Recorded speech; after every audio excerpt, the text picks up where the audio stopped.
You're listening to the Faeries and Folklore podcast by Ronel. I'm dark fantasy author Ronel Janse van Vuuren. With nearly a decade of digging around in dusty folklore books, researching creatures of imagination that ignited my curiosity, I'm here to share the folklore in a nutshell and how I reimagined it for my writing in An Origin of the Fae. This is the Faeries and Folklore podcast. Hi, I'm your host Ronel Janse van Vuuren.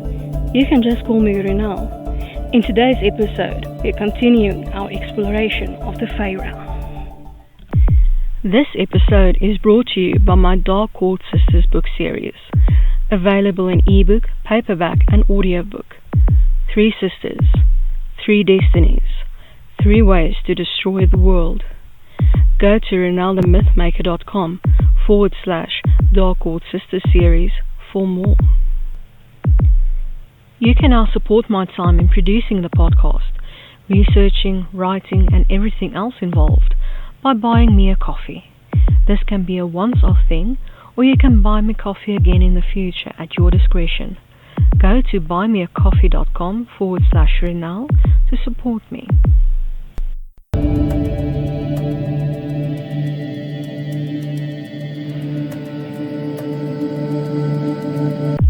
We're continuing our exploration of solitary fae. Today's fairy, giants. Folklore in a nutshell by Ronel. As with humans, there are different races of giants. There are those who are more human-like, such as Orion, who mingled with humans and gods alike. And then there are those of superhuman proportions, such as Typhon, who sometimes appeared as a tornado to the mortal gaze, as the many heads, snakes and other protrusions from his body is just too much for the mortal mind to grasp. But the true giants of Greek mythology, the Gigantes, are the children of Gaia and Uranus, when Cronus castrated his father and his blood fell to the earth. These giants are often confused with the Titans, but they had their own war with the Olympians, which they lost, and were then buried beneath volcanoes, and are the cause of volcanic eruptions and earthquakes. Moving from Greek mythology to Norse, the Jotnar are a race of giants who are in turns in conflict with the gods of Asgard and their allies. They live in Jotunheim, giant land. There are different kinds of giants: frost giants, fire giants, mountain giants, and sea giants. Aegir, the sea god, is a giant, and so is Loki. Even Loki's children, the wolf Fenrir and the sea serpent Jormungand, are giants in animal form. These giants are capable shapeshifters, as Loki continuously shows in tales about him. And though they are at times allies to the Aesir and Vanir, the gods, when Ragnarok arrives, it will be because their mutual hatred cannot be contained any longer. The fire giant Surt, who is the guardian of the fiery realm of Muspelheim, will lead an army of fire giants to set the world ablaze. In Celtic tradition, though, as the Tuatha De Danann grew smaller and became the Fae, the heroes of the time became bigger and bigger until they became giants and gods.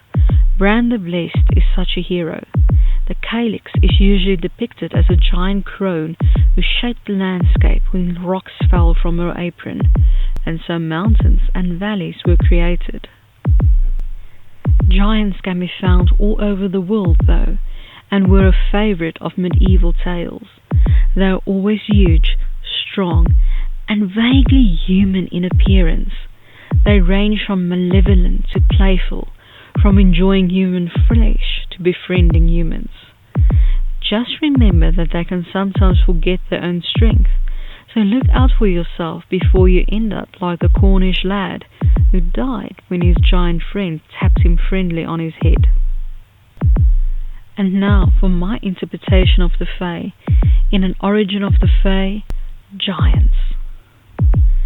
Giants prefer to live in their own realm within faery, where they cannot be bothered by silly humans seeking to steal their treasures. Also, certain fae who want to fight them for the chance to brag that they've beaten a giant. Giants are excellent shapeshifters and can come in any size and form. When they have to be in the mortal realm for some reason or another, some appear as tornadoes or hurricanes, while others are fine by going unnoticed in the form of birds. Though they are solitary fae, they have carved out a home in faery, free from the courts. As a little bonus, let's look at this faery translated to Afrikaans. Reuse. I hope that you've enjoyed this episode of the Faeries and Folklore podcast, and that you've learned something new about faery. Remember that you can get a transcript of this episode in the description. If you're new to the podcast, why not go and grab your free copy of Unseen, the second book in the fairy tale series, on my website, ronelthemythmaker.com. Loads of folklore, magic, and danger await. Take care.